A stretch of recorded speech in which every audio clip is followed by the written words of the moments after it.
ഏതൊരു തെറ്റാണ് മനുഷ്യന്റെ അഭിമാനത്തെ ക്ഷതപ്പെടുത്താത്തത്? ഏതെങ്കിലും ഒരു തെറ്റ് പറയുന്നത് നമ്മളോട് സംസാരിക്കരുത്. നുണ പറഞ്ഞു വരിക. നമ്മൾ നുണ പറഞ്ഞു എന്ന് അയാൾക്ക് മനസ്സിലായാൽ പോയില്ല നമ്മുടെ കാര്യം. നമ്മൾ ആരായിട്ടല്ല, നമുക്ക് എന്തൊക്കെ ഡെസിഗ്നേഷൻ ഉണ്ടോ, എന്തൊക്കെ സ്ഥാനമാനങ്ങളുണ്ടോ, ഒരു നുണ പറഞ്ഞാൽ പോയില്ലേ സുഹൃത്തുക്കളെ വേല. നമ്മുടെ ഒരു നോട്ടം തെറ്റാണെന്ന് മനസ്സിലാക്കിയാൽ നമ്മുടെ വില, നമ്മുടെ മഹത്വം നഷ്ടപ്പെട്ടു പോയില്ലേ എന്നാണ്. എല്ലാ തിന്മകളും അഭിമാനത്തെ ബാധിക്കും. ഏതെങ്കിലും ഒരു വ്യഭിചാരത്തിൽ, ഒരു പോക്സോലൊക്കെ പോയി കുടുങ്ങിയാൽ പിന്നെ ഒരു ജീവിക്കില്ലെന്ന അർത്ഥമല്ല. തീർന്നില്ലേ, പുറത്തിറങ്ങാൻ പറ്റും, മനുഷ്യന്റെ മുഖത്തോക്കാൻ പറ്റും. ഏത് തെറ്റാണ് അഭിമാനത്തെ നശിപ്പിക്കാത്തത്?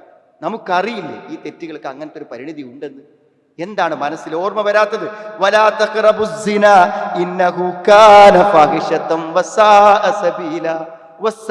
സബീല.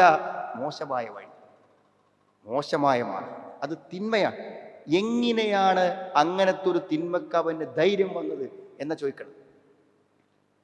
നമ്മുടെ അഭിമാനം നശിപ്പിക്കുന്ന, നമ്മളെ ഇല്ലാതാക്കുന്ന, നമ്മുടെ എല്ലാ മാന്യതയും കളയുന്ന ഒരു തെറ്റ് നിലനിർത്താൻ അവന് എങ്ങനെ സാധിക്കുന്നു, എങ്ങനെ അവന് ധൈര്യം വരുന്നു എന്നതാണ് ഇതിൻ്റെ ആശയം. അപ്പോൾ അഭിമാനത്തെ ബാധിക്കാത്ത ഒരു തെറ്റുമില്ല. മാനം കെടും,